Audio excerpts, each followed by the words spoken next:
Party फुटायो, किनबेच गरियो, तपाईँले राष्ट्रपति बनाइदिन्छ या तपाईँले यो बनाइदिन्छ भनेर अहिलेको कमिटमेन्ट भनेकै त्यो माधव कुमार नेपालको प्रचण्डको उहाँको सबै यही नै हो। उहाँहरूको पालै पालो राष्ट्रपति हामी यसरी खाने है भनेर मिलाएको। इन्डाइरेक्टली त छ इन्डियाको हात, तर डाइरेक्टली चाहिँ अहिले सिआइएहरूको देख्यो शेरबहादुर देउवालाई आफ्नो विपक्षीलाई जेल पार्नलाई राजनीतिक गर्ने, कालो धनलाई सेतो बनाउनको लागि राजनीतिक गर्ने, अनि देशको सर्वभौम मान्यतालाई बेच्नको लागि, आफ्नो मालिक खुसी पार्नको लागि तपाईँ र हाम्रो टाउको टोकेर अस्मिता र मूल्य र मान्यतालाई बेच्नको लागि यहाँ राजनीतिक गरिन्छ। त्यसैले तिनले सेक्युरिटी थ्रेट नभए कसलाई हुन्छ? यिनीहरू सधैँ हुँदा हुन् भने यत्रो सुरक्षाकर्मी किन चाहियो? त दलाल हुन्, यो देशका एमसिसी पास गराउने भने कतै बाटामा योजना मिलाएर हानिदिन्छन् कि भनेर पनि सुरक्षा कटौती गरेनन् कि थप बनाइए। मिसनमा मान्छे घटना घटायो भने तपाईँ हजारवटा मिलिट्री खटाइदिए पनि आफ्नो मिसन पुरा गरिदिन्छ।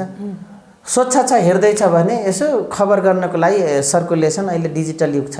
शेरबहादुरलाई प्रधानमन्त्री बनाउन सपोर्ट गरे बापत 7वटा मन्त्री माग्नु भएको छ माधव कमरेडले। सबभन्दा अस्थिर हुनेवाला छ यो सरकार।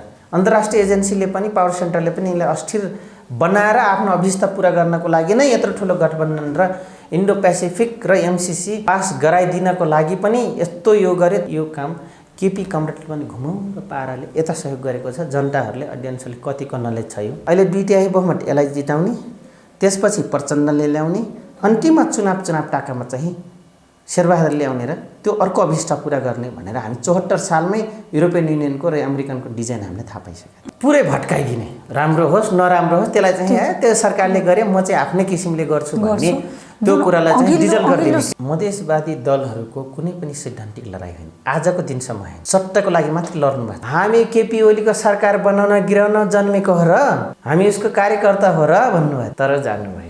यिनीहरू पनि कति नाङ्गो त थिए, फेरि सुध्रे कि भनेको सुध्रिया रहेनछन्। जब रोडमा पर्छन् मर्गेरे बाप भनेर कराउँछन् मधेसवादी दलहरू, अनि सट्टामा गएपछि भाइमी केही पनि गर्दैनन्, टाइममै केही पनि गर्दैन। प्रचण्डजीले 50 वर्ष शासन गर्न पाउँदैन अब काङ्ग्रेसले भन्दा 3.5 वर्षमा तपाईँको 50 कहिले पाउँदैन भन्नेको अगाडि भिख माग्न जानुभयो। तपाईँ प्रधानमन्त्री बनिदिनुहोस्, हामी गर्छौँ, के अरे सपोर्ट गर्छौँ भनेर भन्नुभयो। केन्द्रमा फेरेपछि केन्द्रमा खैलाबैला भने चाहिँ कस्तो होला? प्रदेशसम्म पुरा खैलाबैला भयो। निर्वाचन नगरिकन हेर्नुहोस् त। बडो अनौठो किसिमले तपाईँ हामीले नयाँ सिनारियो आज 2-3 दिनको हामी हेऱ्यौँ। सबैले आत्मघाती भएको, सबैले एक अर्कालाई खुइलाउने क्रममा या बन्देज गर्ने क्रममा, निषेधको राजनीति गर्ने क्रममा एकले अर्कालाई बन्देज गर्दै लगेका छन्। जनताको जनमतलाई चाहिँ व्यापक रूपले बेमिसालसँग मजाक उडाएका छन्, जबरजस्त रूपमा जनतालाई निषेध गरेका छन्।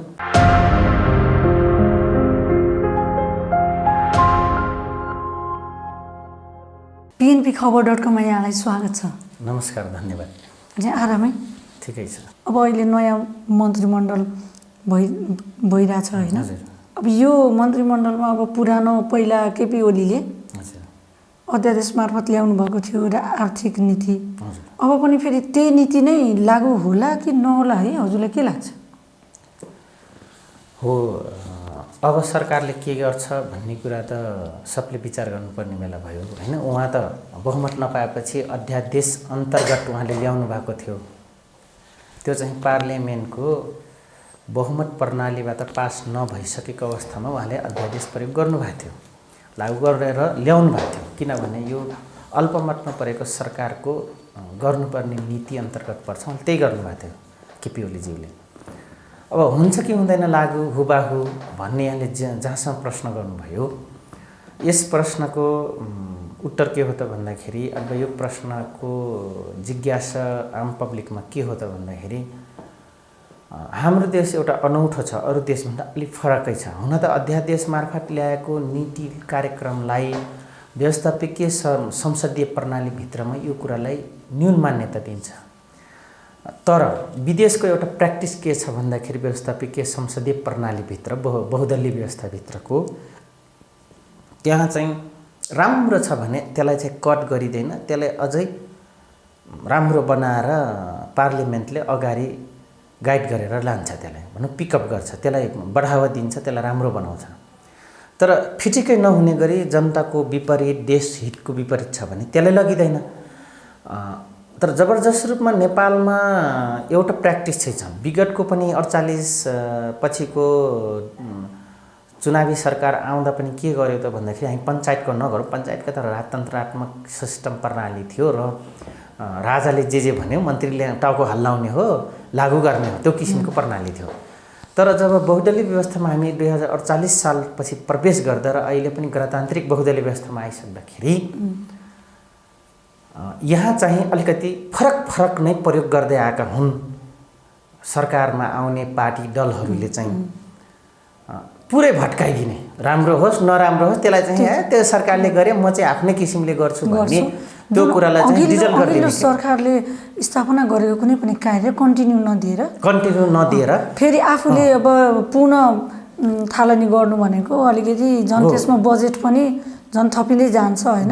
पुरानो बजेट चाहिँ जुन सुरु गरिसकेको कामहरूको चाहिँ घाटा हुन्छ किनभने सटेन स्टार्ट भएपछि त सटेन लगानी त लागिसकेको हुन्छ। तपाईँको कर्मचारी खर्च, योजना खर्च, इन्फ्रास्ट्रक्चर खर्च, त्यसको इक्विपमेन्टहरूको सबै गर्दाखेरि स्टेसनरी यावत धेरै खर्चहरू, प्लानिङ खर्चहरू भइसकेको हुन्छ।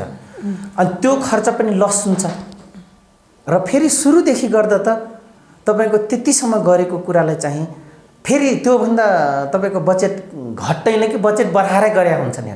यहाँको मैले योजना आयोगका र प्लानिङका उहरूमा धेरै देखेँ यस्तो, हामीले देखि पनि रहेछौँ। अन्य सबै नेपाली दर्शकहरूलाई, नेपाली श्रोताबिन, नेपाली दाजुभाइ दिदीबहिनीहरू सबलाई थाहा छ कि यो गर्छ।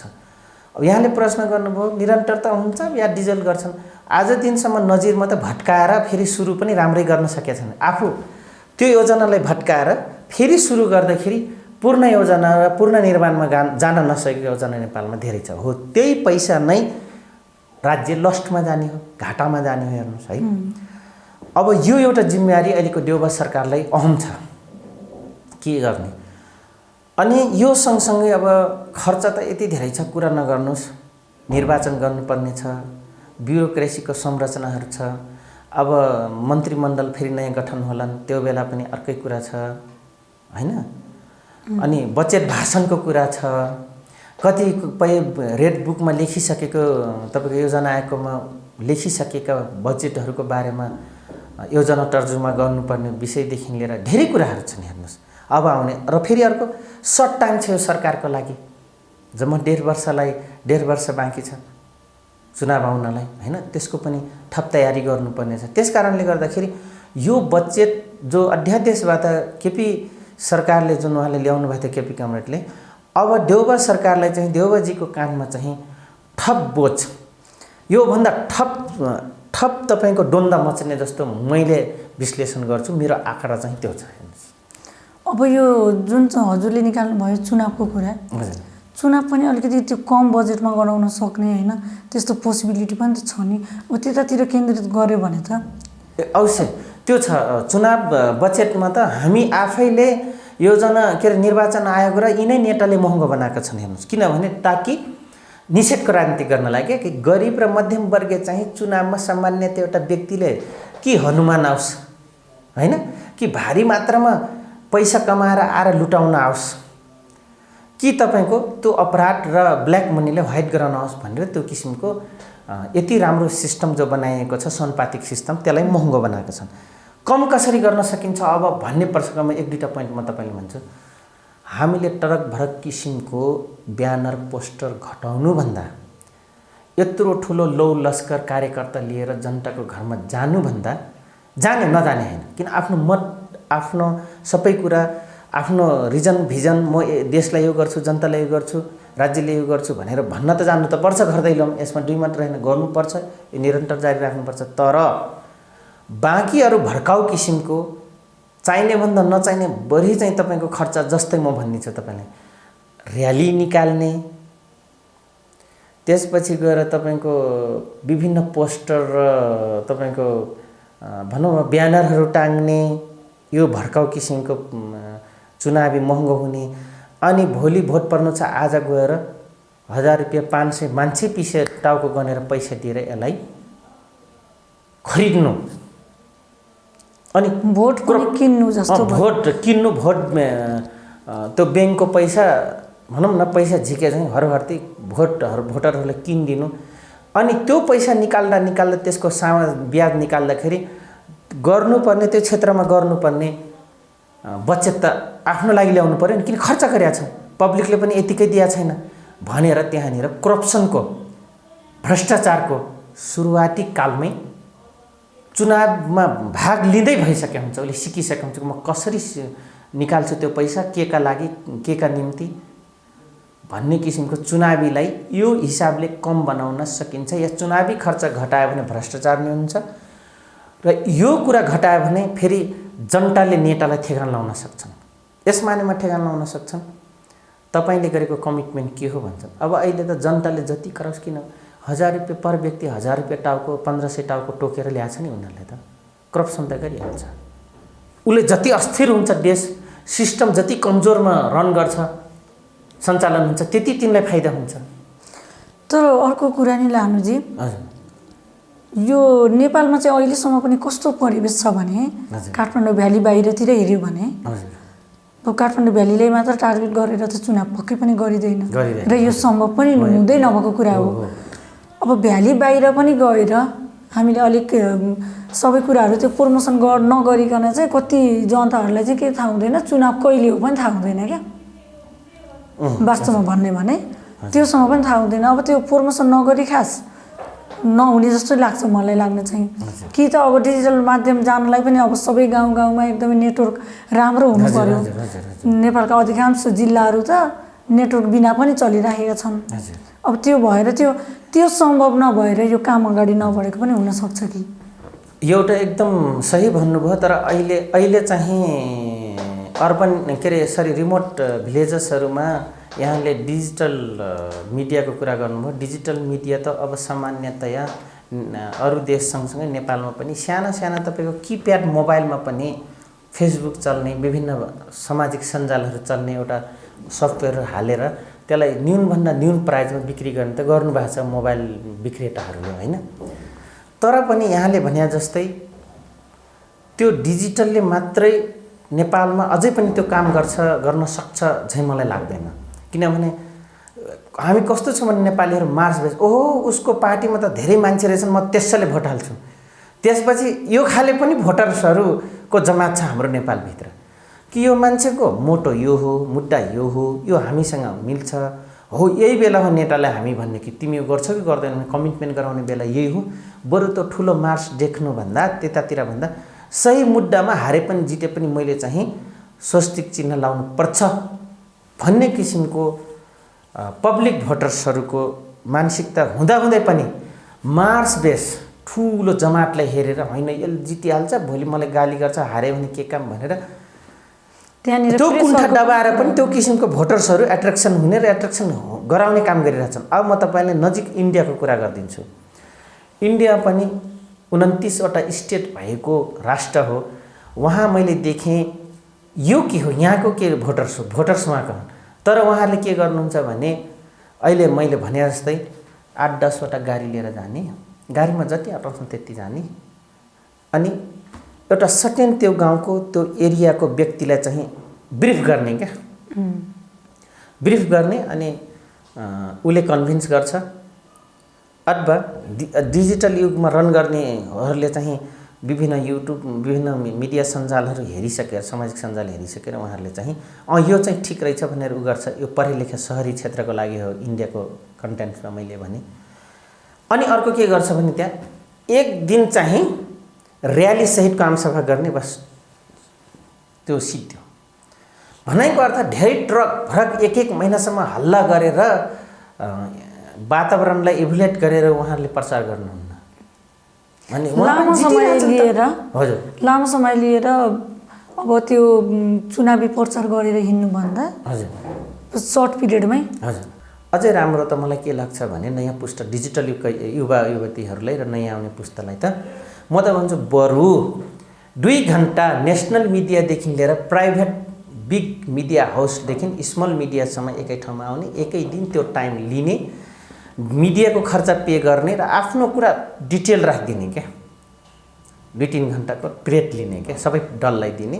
त्यो सूचना मन्त्रालयले बरु व्यवस्थापन गर्दा हुन्छ। मिडिया हाउसका अधिकारहरू छन् नि, मतलब सूचना विभाग परिषद छ, आयोग छ, सूचनाको तपाईँको पत्रकार महासङ्घ छ होइन, अनि तपाईँको सञ्चारकर्मीहरूको भातृ सङ्गठन छ हो यी सबैजनाहरू मिलेर चाहिँ ल फलाने पार्टीको आज यति बजेर यति मिनटमा चाहिँ आफ्नो भयभरको कुरा सम्प्रेषण गर्ने पुरा नेपालभरिलाई त्यसपछि सिद्धो त्यसपछि नेता सर र तपाईँको जनताको घर घरमा गइदिए हुन्छ हेर्नुहोस् मैले भन्न खोजेँ एकदम सर्ट टाइम र एकदम कम पैसामा चाहिँ प्रचार गर्ने एउटा मैले सोचेको नयाँ माध्यम हो यो त्यो हजुरले भनेको कुरा अब लागू होला नहोला होइन हजुर अहिले अब फेरि अर्को कुरा पनि मैले राख्न चाहेँ हजुर मधेसीवादी दलहरू हुनुहुन्छ होइन हजुर दलको जुन राजेन्द्र महतो हजुर हजुर अनि अर्को उपेन्द्र यादव बाबुराम भट्टराई जस्ता अब दिग्गज महन्त ठाकुर जस्ता दिग्गज नेताहरू अब अहिले फेरि काङ्ग्रेसपट्टि प्रवेश हुनुभएको छ होइन अब यसले चाहिँ अब सरकारमा आउनुका कारणहरू फेरि अब कस्ता होलान् खास कारणहरू एउटा त यहाँले यो बुझ्नुहोस् मधेसवादी दलहरूको कुनै पनि सैद्धान्तिक लडाइँ होइन आजको दिनसम्म होइन सट्टाको लागि मात्र लड्नु भएको छ र अस्ति हामी पार्लियामेन्टमा उपस्थिति न्यून भएपछि उसै त हामी मधेसी बिल्ला भिराइएका छन् यहाँका शासकहरूले अझै त्योभन्दा हामी खाली सिसी बोतलै गनिदिन्छन् भनेर उहाँहरूले चाहिँ टुक्रा भ्यागुटा मिलेर बल्ल 6वटा दल मिलेर धार्नी पुग्नु भएको थियो त्यसैमा समावेशीको सिद्धान्त लागू गर्नुपर्छ होइन भने हामीले जातीय उसमा गरिदिन्छन् भनेर तपाईँको सङ्घीय समाजवादीबाट अशोक राई कमरेडले लिएर आए राजेन्द्र श्रेष्ठलाई लिएर आए होइन अनि त्यसपछि गएर हाम्रै भित्रका एउटा घटकलाई लिएर गए फोरमभित्र विलय भएको थियो त्यो फेरि जसपा हुँदै लक्ष्मण थारूलाई लिएर गए हेर्नुहोस् है अब अस्ति यहाँले गर्नुभएको प्रश्न अस्ति नै केपी कमरेडजीको सरकार हुँदाखेरि पनि आत्तुरी उठेर राजेन्द्र महतो र महन्त ठाकुरजी जानुभयो प्राप्त गर्नु प्रधानमन्त्री हुनुभयो तर उहाँले के भन्नुभएको छ राजेन्द्र महतोले हामी केपी ओलीको सरकार बनाउन गिराउन जन्मेको हो र हामी उसको कार्यकर्ता हो र भन्नुभएको थियो तर जानुभयो यिनीहरू पनि कति नाङ्गो त थिए फेरि सुध्रे कि भनेको सुध्रिया रहेनछन् एक अर्को कुरो के भने अहिले जस्ट तपाईँले हेर्नुहोस् इन्डो पेसिफिक रणनीति भनेको सिआइएहरूको दक्षिण उसमा चाहिँ सैनिकी घेराबन्दी गर्दै आर्थिक प्रलोभन देखाएर बन्दी बनाउने भन्ने उनीहरूको अदृश्य प्लान चाहिँ हो त्यसमध्येमा भाग पाइन्छ कि पाइँदैन डलर भनेर त्यही 10 वर्ष जनयुद्ध गर्ने नेकपा माओवादी केन्द्र त गएको देख्नुभयो यहाँले होइन आफ्नै अध्यक्ष वरिष्ठ सदस्य बन्नुभएको छ नेता बन्नुभएको छ आफ्नै अध्यक्ष चाहिँ प्रधानमन्त्री छ उहाँ अर्काको उसमा पसेर फोर फुटा भने जस्तै भाम नेकम माधव कमरेडले गर्नुभयो त्यसैको परिणाम त एमसीसी पैसाको कमाल हो र विदेशीमा हामी कमजोर हुन्छ हामी नगर्ने हुन्छ हाम्रो नामै आउँदैन भनेर पनि हत्याएर गए फेरि उपेन्द्र यादव र बाबुराम भट्टराईजीले चाहिँ यो केपीको प्रतिगमनमा नजाने एउटा त उपेन्द्र यादवलाई रिस्की उठेको थियो भने केपीकै पालामा उहाँ चाहिँ के बन्नुभएको थियो भन्दाखेरि स्वास्थ्य मन्त्री बन्नुभएको थियो त्यसपछि तपाईँको हृदय त्रिपाठीजी आउनुभयो स्वास्थ्य मन्त्री भएर भानु ढकाल हटेपछि के अरे भानु ढकाल आउनुभयो त्यसपछि उहाँ आउनुभयो अब यो सब हेर्दाखेरि मधेसवादी दल पनि र अन्तर्राष्ट्रिय शक्तिको अगाडि आफ्नो उपस्थिति र आफ्नो पावर देखाउन र जनताको सबै मुद्दालाई व्यवस्था गरिकन आफ्नो सैद्धान्तिक मोटोलाई थाती राखिकन उनीहरू पनि त्यहाँ इन्भल्भ भएको देखिन्छ हेर्नुहोस्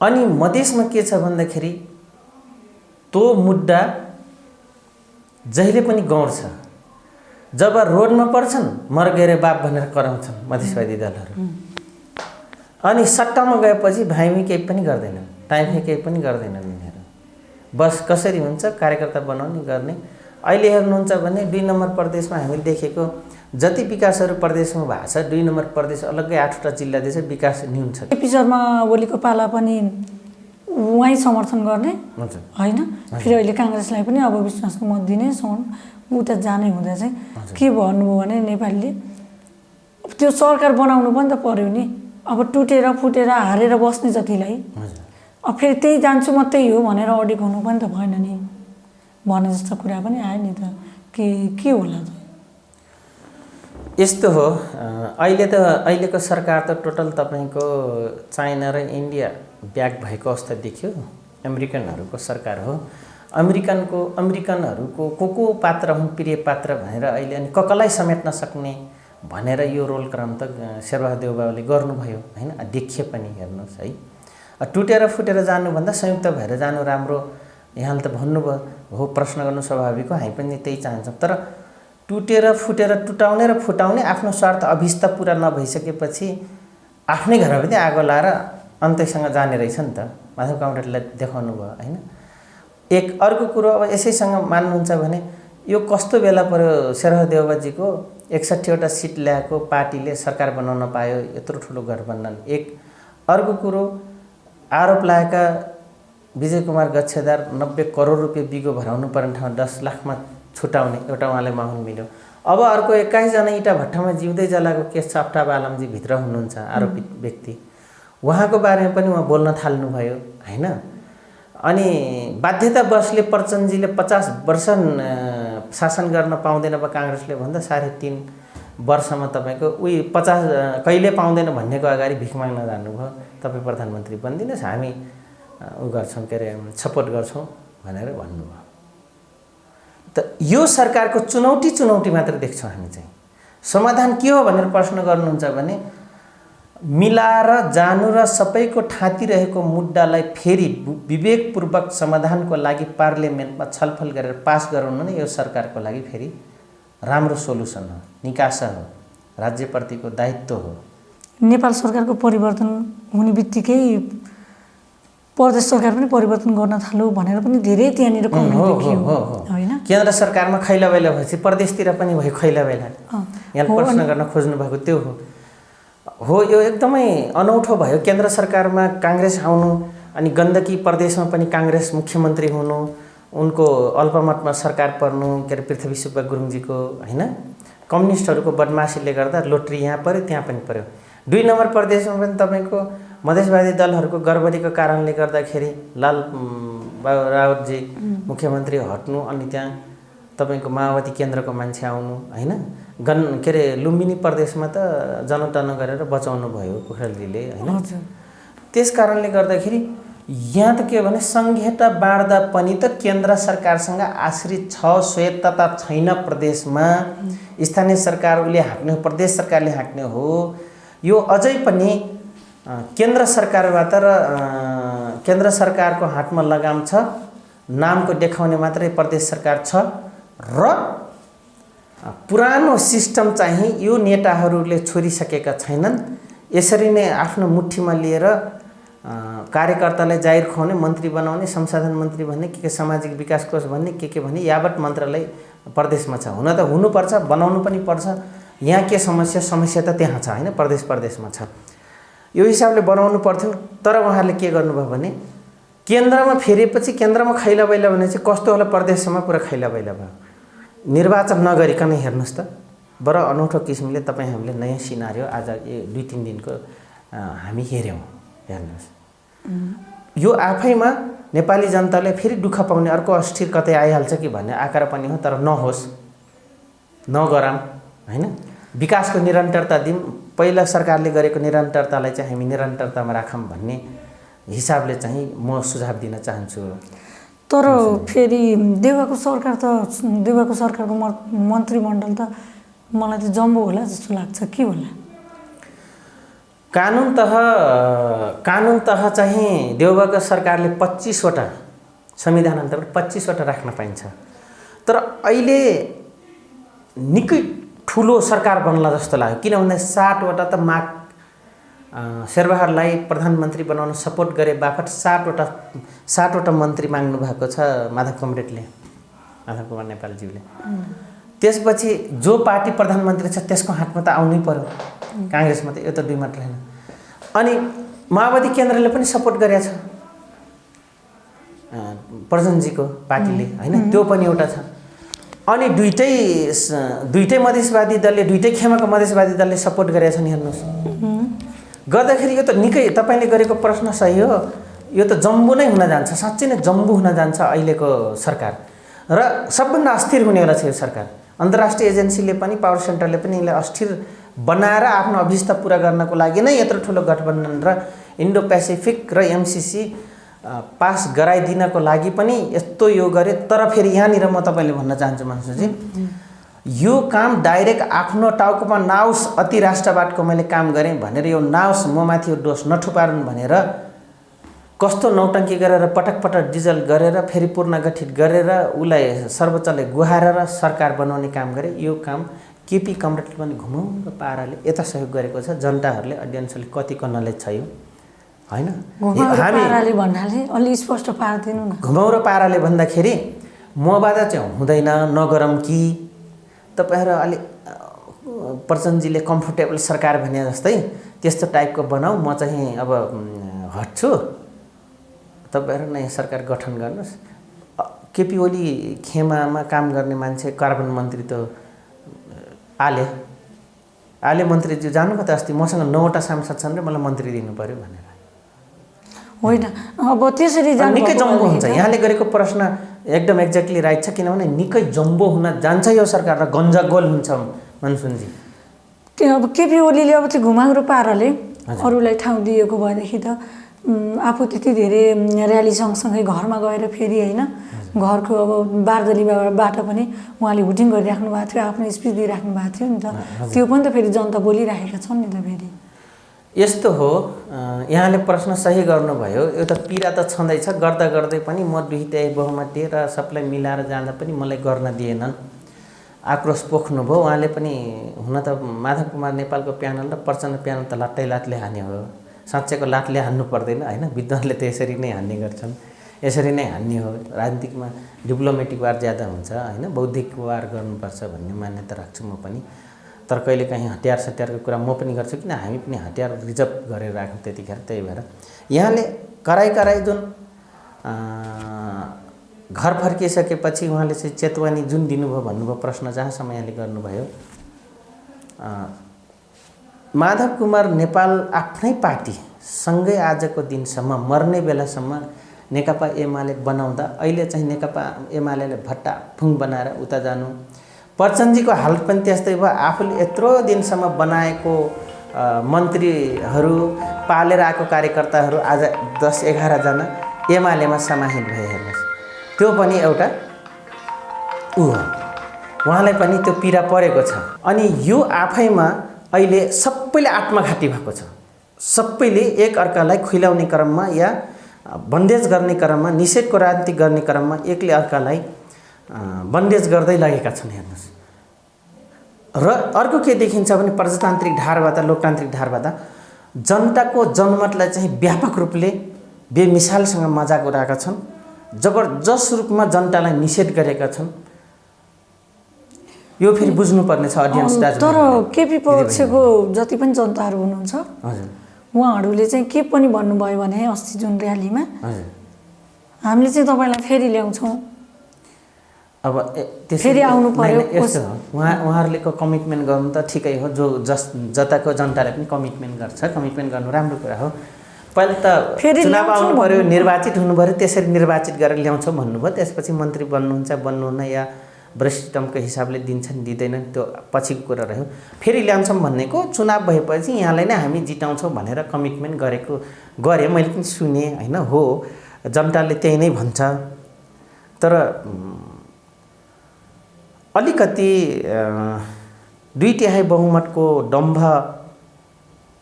देखायो भन्छौँ हामी, आरोप लाउँछौँ केपीजीलाई, प्रचण्डजीलाई र माधव कुमार नेपालजीलाई पनि हामी यति गाली गर्छौँ कि आफ्नै घरमा आगो लाउन चाहिँ लागेको हुने। यसो हेर्दाखेरि सरस्वती उहाँहरू कम्युनिस्टको नाउँमा कलङ्क पनि भए जस्तो पनि देख्छ, किन कलङ्कै हुन मैले त भोगेको छु होइन, त्यही भित्र क्यादर हो म। अनि केपीजीको अलिकति म त 2/3 बहुमतको सरकार हो बनेको प्रधानमन्त्री हो, मैले चाहिँ किन राजीनामा दिउँ। त्यो चाहिँ अब त्यो के अरे 76 धाराको 1देखि 11सम्म त्यो धारा छ होइन, 9सम्म निकै एक्टिभ छ। त्यो धारा चाहिँ हामीले बनाएको त हो नि, तपाईँ हामी मिलेर। यसको पनि अर्थ के छ र विश्वास नभइसकेपछि भन्ने उहाँको भर्सन त बुझिन्छ। हेर्नु, अर्को कुरा म सिनियर हो, सिनियरिटीको हिसाबले पार्टीको संस्थागत हिसाबले पनि म पहिलो अध्यक्ष हुनुको नाताले मैले किन टेर्ने र किन मान्ने र भन्ने जस्तो भयो। अनि अर्को कुरो खोक्रो राष्ट्रियताको वादी अडानमा उहाँ रहनुभयो, एउटा उहाँको देखियो। पहिलो सुरु 6 महिनाखेरि तपाईँको लाग्दाखेरि नै हामीले भनेको थियो यो खोक्रोवादी राष्ट्रवादी हो। हुन त यहाँका सबै नेता खोक्रोवादी राष्ट्रवादी हुने हेर्नुहोस् है। तपाईँ हामीले भजारै खाने हुने यिनीहरू, टाउको गनेरै पैसा ल्याउने हो विदेशबाट। अहिले पनि एमसिसी आयो भने न चुनाव हुन्छ न चुनाव गराउन सक्छन्, कसले खर्च गर्छ 9-10 अर्ब रुपियाँ हैन।